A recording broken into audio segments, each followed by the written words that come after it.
سابق بدر دجا گیا، حتیٰ کہ 60 ہجری میں یزید تخت نشین ہوا۔ یزید بدکار شخص تھا، ابن اسیر اور دیگر بڑی بڑی معتبر کتب تواریخ میں اس کے سیاہ کارناموں کے تذکرے موجود ہیں۔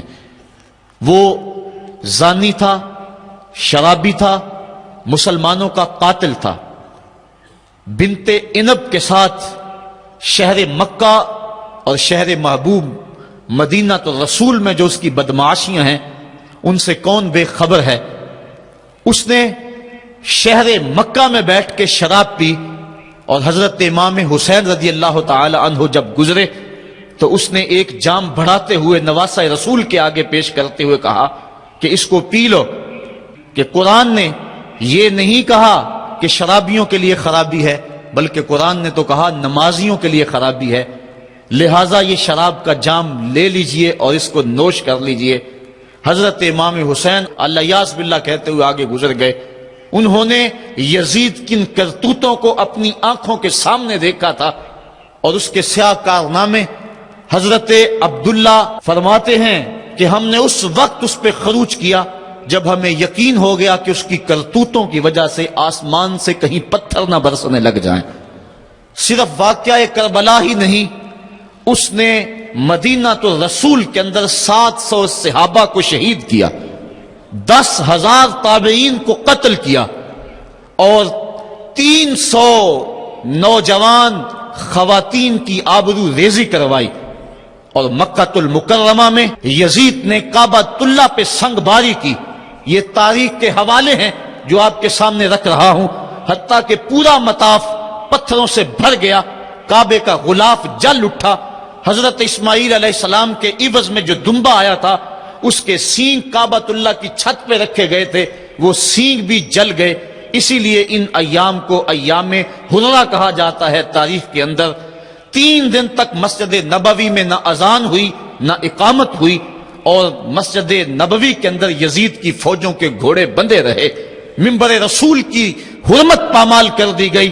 اب وہ یزید جب تخت نشین ہوا تو حضرت امام حسین رضی اللہ تعالی عنہ کو ولید بن عتبہ نے بلا کر کہا کہ تم یزید کے لیے بیعت کر لو۔ تو حضرت امام حمام حضرت امام حسین نے 2 ٹوک کہا کہ یہ کیسے ہو سکتا ہے کہ میں اس جیسے ظالم شخص کے ہاتھ پہ بیعت کروں۔ آپ یہ کہہ کے پلٹے تو مروان بن حکم نے مشورہ دیا کہ یہ موقع ہے، جانے نہ دو، اگر یہ چلے گئے قابو پانا دوبارہ مشکل ہوگا، لہٰذا ابھی ان کو قتل کر دیا جائے۔ یہ حضرت امام حسین رضی اللہ تعالی عنہ کے کانوں میں آواز پڑی۔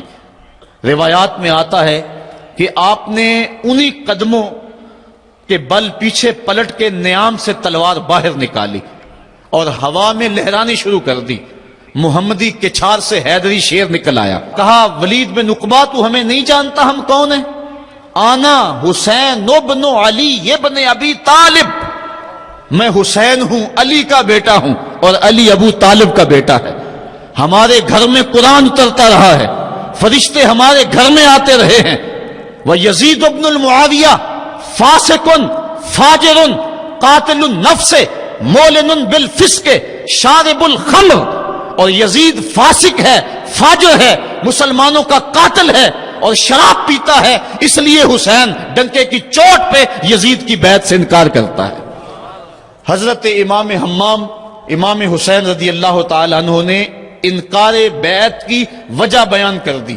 آج یہ پراپیگنڈا کیا جاتا ہے کہ یہ 2 شہزادوں کی جنگ تھی اور یہ اقتدار کے لیے سب کچھ ہوا۔ اگر یہ بات ہوتی تو ترمح بن عدی کہہ رہا ہے، حاتم طائی کا پوتا، جب آپ میدان کربلا کی طرف بڑھ رہے ہیں، حضور آپ میرے پہاڑوں میں آ جائیں اور 5000 کا لشکر آپ کی پشت پہ رکھ دوں گا، اور آپ جدھر بڑھیں گے وہ جان نثاری کرتے ہوئے آپ کے پیچھے ہوں گے اور یزید کی حکومت کے ٹکڑے کر کے رکھ دیں۔ حضرت امام حمام امام حسین نے ترمح بن عدی بن حاتم کی اس پیشکش کو ٹھکرا دیا، کہا میں تو کسی اور کام کے لیے جا رہا ہوں۔ یزید کے چہرے سے اس نقاب کو نوچنا تھا، اس کے مکروہ چہرے کو لوگوں کے سامنے ننگا کر کے بتلانا تھا کہ یہ وہ شخص ہے کہ جس کے بارے میں میرے محبوب اور میرے نانا نے خبر دی ہے کہ بنو امیہ کا ایک ظالم شخص میری سنت کو بدلے گا، اور وہ سنت کو بدلنے والا یہی شخص یزید ہے۔ تو حضرت امام حمام حضرت امام حسین رضی اللہ تعالی عنہ، واقعہ بڑا طویل ہے، مدینہ تو رسول چھوڑا، اور 8 دن حاجی مدینہ تو رسول میں رہتا ہے، اور چھوڑنا قیامت سے کم نہیں ہوتا۔ اور حسین تو پیدا مدینے میں ہوئے تھے، ان کا مسکن مدینے میں، وہ کھیلنے کے لیے نکلتے تھے تو مسجد نبوی کا صحن ہوتا تھا۔ حضرت امام حسین کے گھر کا دروازہ مسجد نبوی کے اندر کھلتا تھا۔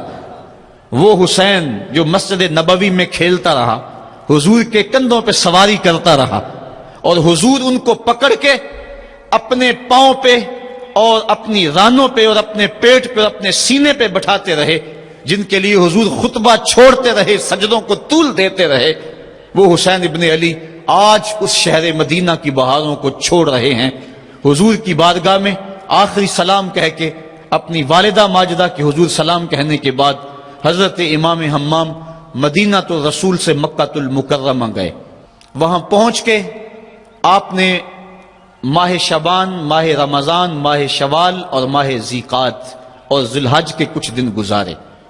2 ذی الحج کو، یا ایک روایت میں 7 یا 8 ذی الحج کو پھر شہر مکہ بھی چھوڑ دیا۔ قصہ طویل ہے کہ 150 خطوط تھے کوفیوں کے، جنہوں نے لکھا تھا کہ ہمارا امام کوئی نہیں، آپ آئیں اور ہم آپ کی قیادت کے اندر حق کا علم لہرانا چاہتے ہیں۔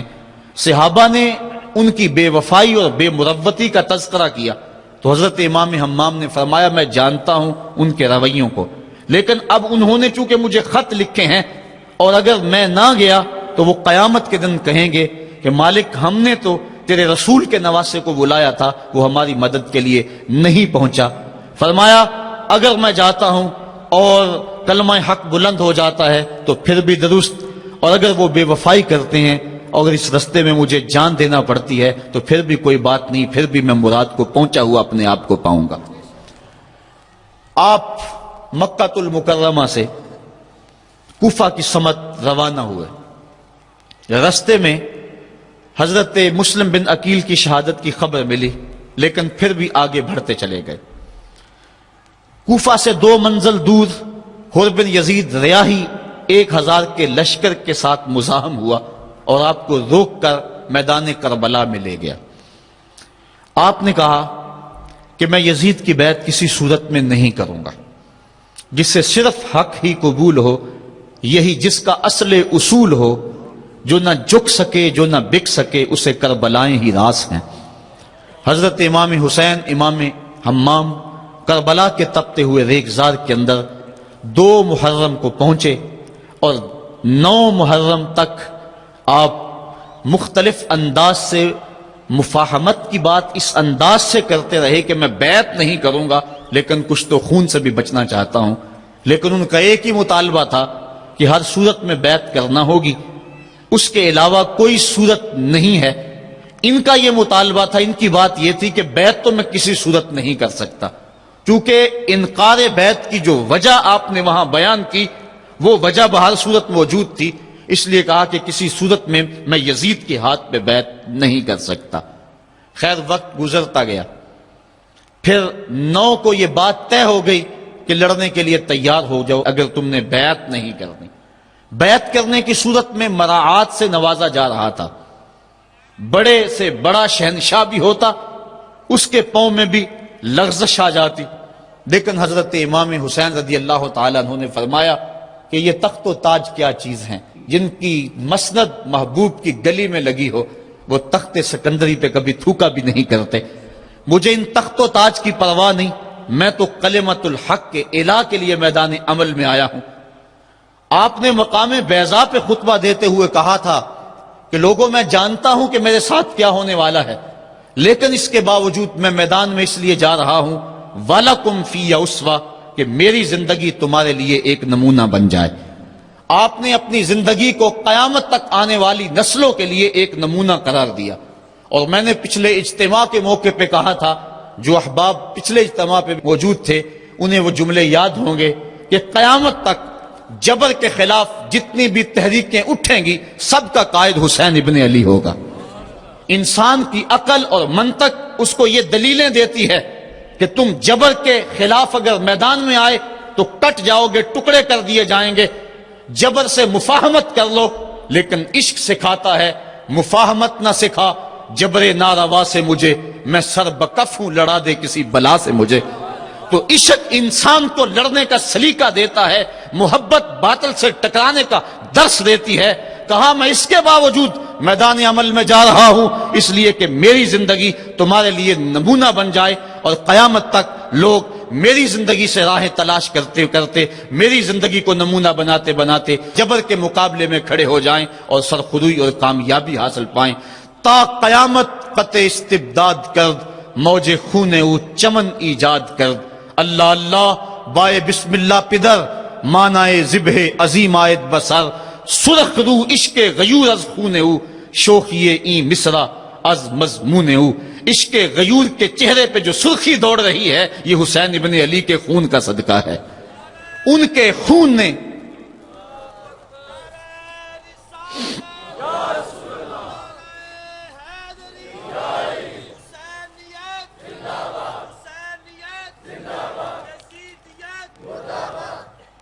آپ نے 9 کی شب کو چراغ بجھا دیے، کہا یہ میری جان کے دشمن ہیں، تم اگر جانا چاہو تو جا سکتے ہو، میرے بعد تمہیں کوئی نہیں پوچھے گا۔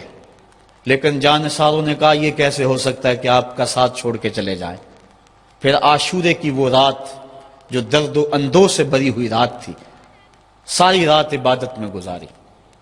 ایک طرف شراب چل رہی ہے اور دوسری طرف آنکھوں سے عشق رسول کی مستی چھلک رہی ہے۔ تہجد کا وقت ہوا، نماز تہجد ادا کی، شہزادہ علی اکبر نے اذان پڑھی اور کربلا کے ریگزار میں ان کی یہ آخری باجماعت نماز تھی۔ ریگستان کربلا کے ذرے گواہ ہو گئے ان کے سجدوں کے۔ آج کائنات کا وہ انوکھا باب رقم ہونے والا تھا کہ صدیاں جس پہ ناز کریں گی۔ فرشتوں نے کہا تھا مالک تو خلیفہ بنا رہا ہے انسان کو، یہ تو لڑائی کرے گا، سجدے تو ہم کرتے ہیں۔ آج فرشتوں نے بھی دیکھنا تھا کہ سجدہ کرنے کا جو انداز حسین ابن علی کا ہے، فرشتے اپنی زندگی کی ساری کمائی اکٹھی کر لیں، حسین کے سجدے کی زکوٰۃ بھی نہیں بن سکتی۔ جب جبر کی تیغیں چمکنے لگیں اور ایک ایک کر کے آوان و انصار جام شہادت نوش کرنے لگے، کبھی وہب شہید ہو رہے ہیں، کبھی زہر شہید ہو رہے ہیں، کبھی اون و محمد کے لاشیں گر رہے ہیں، کبھی قاسم کی جوانی لٹ رہی ہے، کبھی جواں اکبر کی آواز کربلا کے ریگ زاروں میں گونجتی ہے، یا ابا طاہو ادرکنی، میرے باپ مجھے پکڑیے۔ تو حضرت امام حمام دوڑ کے جاتے ہیں اور اپنے جواں بیٹے کی لاش کو کندھوں پہ اٹھا کے خیموں تک پہنچا کے ہاتھ فضا میں بلند کرتے ہوئے عرض کرتے ہیں ربنا تقبل منا ھذا القربان، مالک حسین کی یہ قربانی بھی قبول کر لے۔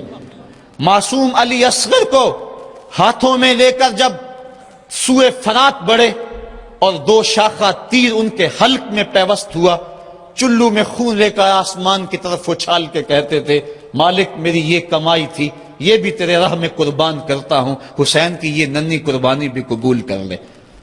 اب آیان و انصار اور اہل بیت کی ایک ایک کلی کربلا کے اندر کٹ گئی۔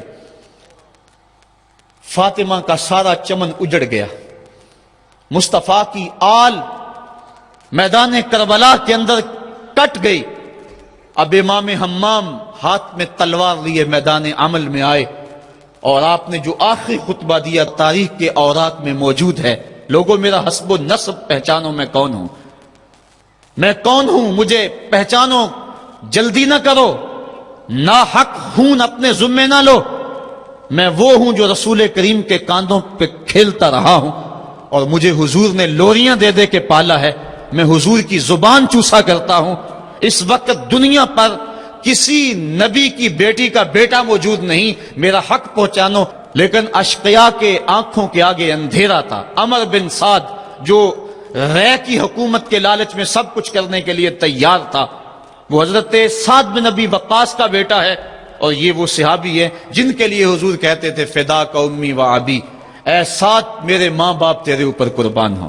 غزوہ احد کے موقع پہ حضور ان کے لیے کہہ رہے ہیں، لیکن آج وہی میدان میں نکلا ہوا ہے۔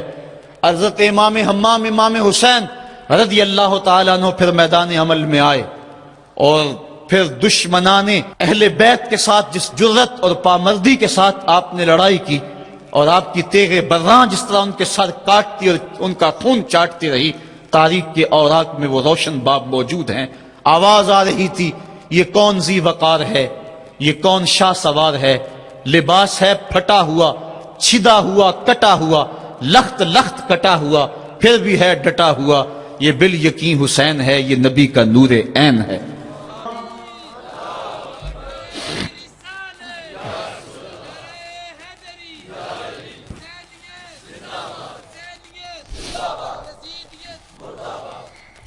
حضرت امام حسین حضرت امام حمام رضی اللہ تعالی عنہ میدان کربلا کے اندر جبر کی تیغوں کے مقابلے میں کھڑے ہیں۔ حق بلند ہوتا ہے، باطل کے پاس جتنے مرضی لاؤ لشکر ہوں، باطل بزدل ہوتا ہے، اس کے سینے کے اندر وہ حرارت نہیں ہوتی جو حق کے سینے کے اندر ہوتی ہے۔ ذرا غور تو کرو، 22,000 کا لشکر جرار ان کے مقابلے میں، جو محتاط روایات کے مطابق، ورنہ 82 کی روایت بھی کتب تواریخ میں موجود ہے، بلا 72 افراد جو 3 دن سے بھوکے بھی اور پیاسے بھی ہیں، ان کے لیے 22,000 کا لشکر کیا معنی رکھتا ہے۔ لیکن باطل ہمیشہ بزدل ہوتا ہے، اگر حق میدان عمل میں کھڑا ہو جائے تو کائنات کی کوئی چیز اس کے سامنے نہیں ٹھہر سکتی۔ یہ سبق حضرت امام حمام کی قربانی نے ہمیں پیش کیا۔ 72 افراد جبر کے خلاف کھڑے ہیں، 71 افراد خاک و خون میں ان کے لاشیں مل گئے۔ اب حضرت امام حسین رضی اللہ تعالیٰ عنہ میدان کربلا میں ہیں۔ آپ نے آخری جو خطبہ ارشاد کیا، جس کے الفاظ میں نے آپ کے سامنے رکھے، لیکن انہوں نے ایک ہی بات کہی کہ آپ بیعت کریں یا میدان میں آ جائیں۔ آپ نے کہا کہ میں تو کسی صورت بیعت کرنے کو تیار نہیں۔ پھر میدان عمل میں آئے، ان کو کاٹتے رہے، پھر گھوڑے کو ایڑ لگائی اور فرات کی لہروں میں آئے، پانی کا چلو بھرا اور لشکر اشقیاء کی طرف دیکھ کے کہا کہ تم نے میرے لیے پانی بند کیا، دیکھو آج حوض کوثر پہ بھی حسین کا قبضہ ہے، فرات کی لہروں پہ بھی حسین کا قبضہ ہے۔ لیکن آپ نے اس کے باوجود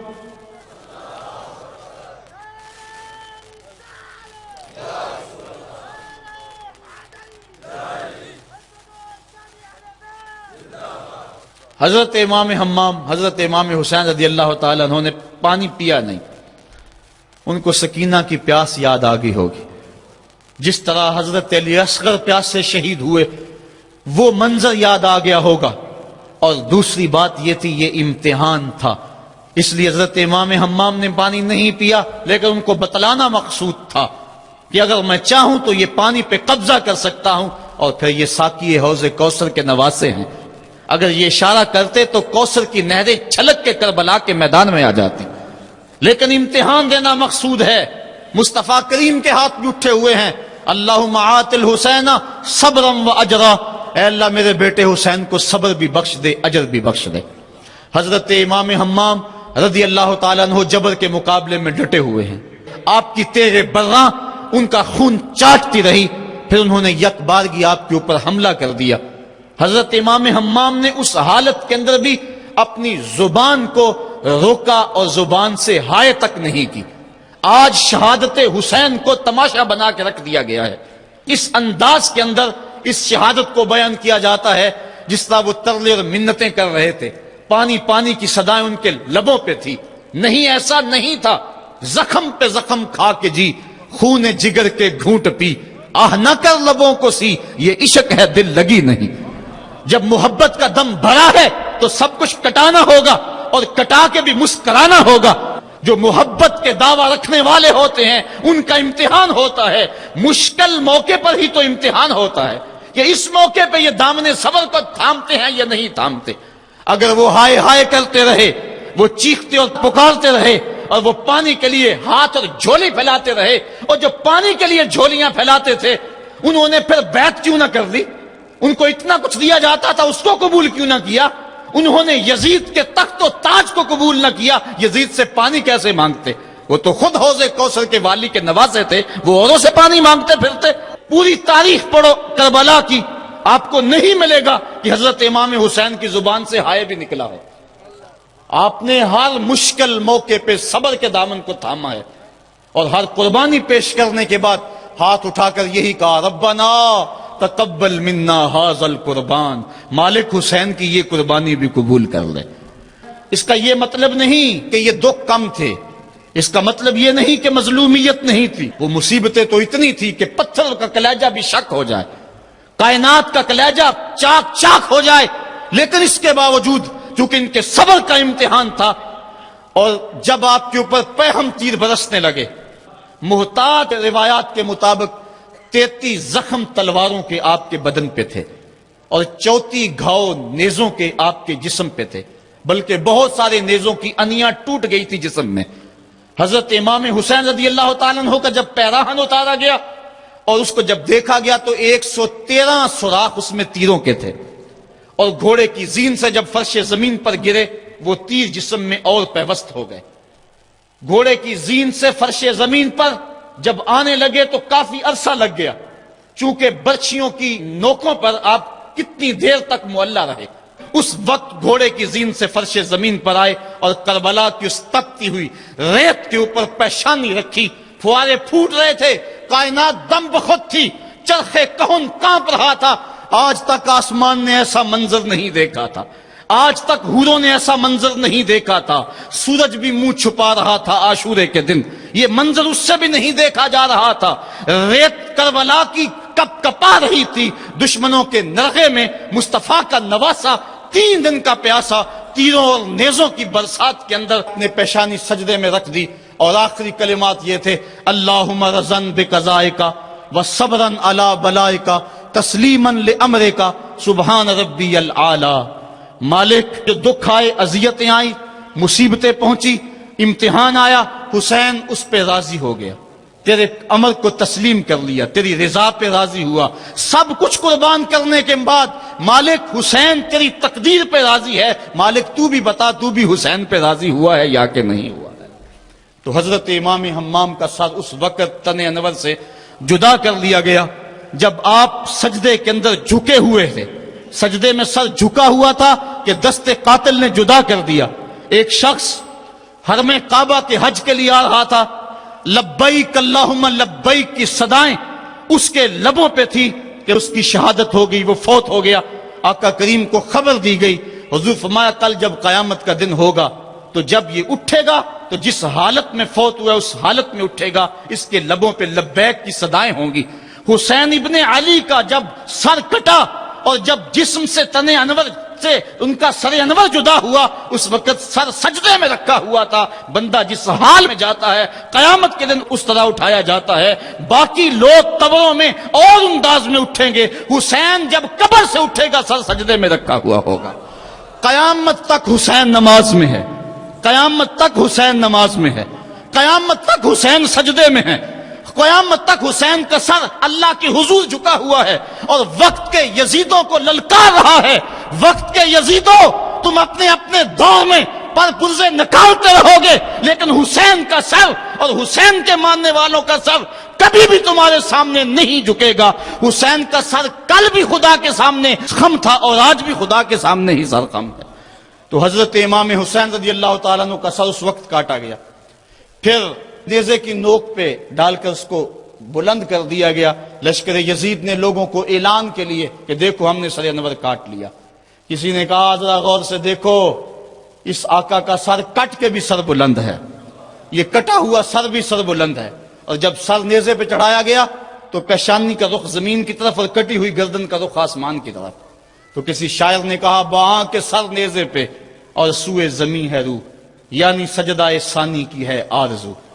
سر نیزے پہ ہے لیکن پیشانی زمین کی طرف ہے۔ رکعت کے 2 سجدے ہوتے ہیں، ایک سجدہ ہوا تھا کہ سر انور کاٹ لیا گیا، نیزے پہ چڑھا ہوا سر حسین دوسرے سجدے کی آرزو میں مچل رہا ہے۔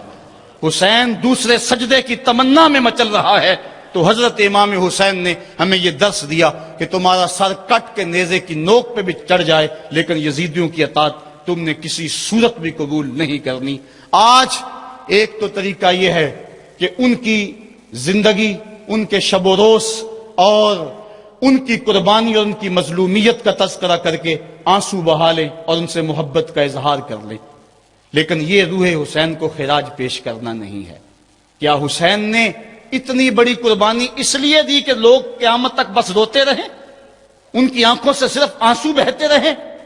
اگر یہ بات ہوتی تو ان کے پاس راستے سے نکلنے کے انہیں پہلے ہی خبر دی گئی تھی کہ تم شہید کر دیے جاؤ گے۔ وہ اپنے نانے سے عرض کر دیتے کہ میرے لیے دعا کر دے کہ میری مصیبت ٹل جائے، تو مصیبت ٹل جاتی۔ اتنی بڑی قربانی اور اپنا سارا کنبہ کربلا کے تپتے ہوئے ریگزار کے اندر لے کر حاضر ہو گئے، تو یہ اس لیے تھا کہ لوگ صرف آنسو بہا کے خراج پیش کر دیں؟ نہیں، امام کا مقصد تھا جو میں نے مقام بیضا کے خطبے کے حوالے سے آپ کے سامنے رکھا۔ فرمایا وَلَكُمْ فِيَّ أُسْوَةٌ، میں اس کے باوجود میدان عمل میں اس لیے جا رہا ہوں کہ میری زندگی تمہارے لیے نمونہ بن جائے اور وقت کے یزیدوں کے سامنے تم کھڑے ہونے کے لیے تیار ہو جاؤ۔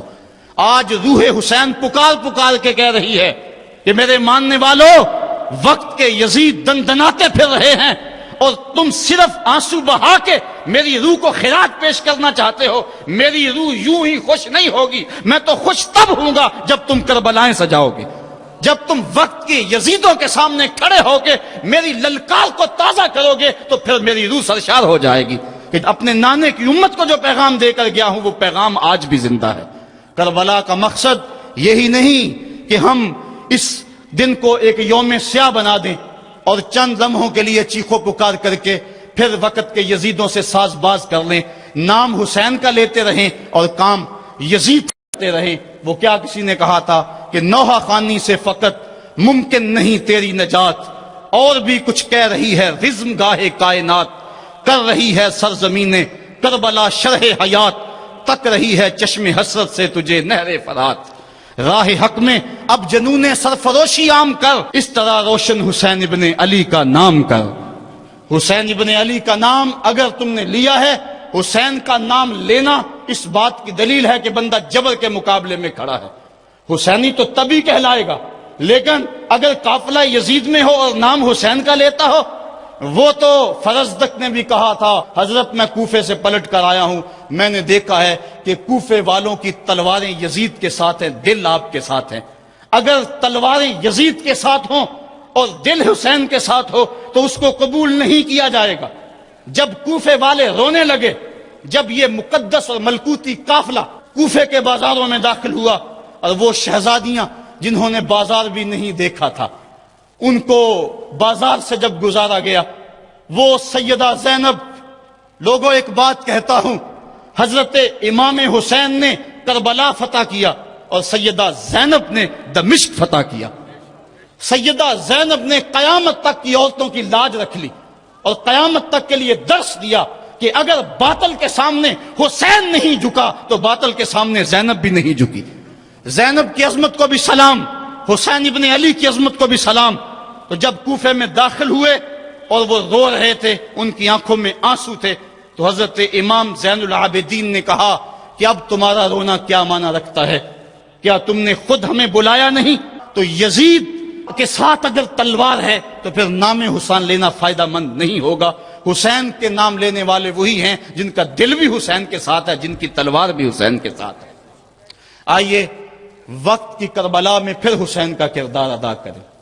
آج بھی گلی گلی یزید دندنا رہے ہیں، کچھ مقامی یزید ہیں، کچھ بین الاقوامی یزید ہیں۔ آج نبی کے دین کی قدروں کو پامال کیا جا رہا ہے۔ دنیا کا سب سے بڑا یزید بش ہے اور اس کے حواری ابن زیاد ہیں۔ اللہ کی حدوں کو توڑا جا رہا ہے اور یزیدی ٹولہ آج پھر حکمرانی کے مزے لے رہا ہے اور وقت سخت اور مشکل ترین حالات میں داخل ہو چکا ہے۔ اس وقت فحاشی اور عریانی کا شیش ناک پھنکار رہا ہے۔ اگر ہم چند لمحوں کے لیے مل بیٹھ کے آنسو بہا دیں اور سمجھیں کہ حق ادا کیا، ہم حق ادا نہیں کر پائے۔ آئیے یہاں سے حسین ابن علی کا پیغام لے کے گھر گھر پہنچے اور ان کے نام کا ڈنکا بجا دیں، وقت کے یزیدوں پہ راشا طاری ہو جائے۔ ہمارا کردار، ہمارا عمل، ہماری للکار حسین ابن علی کی جانشینی میں ہو، اور پھر ہمارا اٹھنے والا قدم آگے بڑھتا رہے۔ ادارت المصطفیٰ کا یہی پیغام ہے، کربلا کا وہ پیغام اور کربلا کا وہ فرض ہمیں پکار رہا ہے کہ ہم میدان عمل میں آئیں، مصطفیٰ کریم کے دین کو لے کر گلی گلی نکلیں۔ آج جس طرح ظلم گلی گلی موجود ہے، وہ کیا کسی نے کہا تھا کہ ظلم بچے جن رہا ہے کوچہ و بازار میں، عدل کو بھی صاحب اولاد ہونا چاہیے۔ آج ہم نے بھی میدان عمل میں بڑھنا ہے۔ ادارت المصطفیٰ کے پلیٹ فارم سے درس قرآن کی جو تحریک اٹھی ہے، وہ حق کی آواز ہے، اور پاکستان کے طول و عرض کے اندر یہ نعرہ مستانہ بلند ہو رہا ہے کہ ہم قرآن کا پیغام لے کر گلی کوچوں میں جائیں گے۔ آج کا پیغام آپ کو دینا چاہتا ہوں، ہم راہی جہد و عزیمت کے منزل پہ جا کے دم لیں گے۔ ہم راہی جہد و عزیمت کے منزل پہ جا کے دم لیں گے، میدان عمل میں نکلے ہیں باطل کو مٹا کے دم لیں گے۔ ہم دہر کے ظلمت خانوں میں قرآن کا نور پھیلائیں گے، ہم کانٹوں کی ہر بستی میں سنت کے پھول سجائیں گے، ہر گھر میں عشق رسالت کے ہم دیپ جلا کر دم لیں گے۔ ہم راہی عزم و عزیمت کے منزل پہ جا کے دم لیں گے۔ ہم وارث شیخ مجدد کے شاہوں سے بغاوت کرتے ہیں، ہم وارث شیخ مجدد کے شاہوں سے بغاوت کرتے ہیں، ہم وقت کے ہر ایک اکبر سے اعلان نفرت کرتے ہیں، ہم خادم دین محمد کے ایک رب کی عبادت کرتے ہیں، لا دین اور کافر سوچوں کو سولی پہ چڑھا کے دم لیں گے۔ ہر فاسق فاجر حاکم کو، ہر غاصب خان وڈیرے کو، ہر ظالم خائن ظالم کو، ہر ڈاکو چور لٹیرے کو، ہر مغرب کے پرچارک کو، ہر چھوٹی سوچ کے گھیرے کو ہم کربل کے اس کاری کا پیغام سنا کر دم لیں گے۔ آفاق کے ہر ہر گوشے میں قرآن سنا کر دم لینا، اب رکنا نہیں، اب تھمنا نہیں، فردوس میں جا کے دم لینا۔ اللہم اید الاسلام والمسلمین، اللہم اعز الاسلام والمسلمین۔ اے اللہ وقت کے یزیدوں کو غارت کر دے، حریت کے ان قافلوں کو منزل آسودہ کر دے۔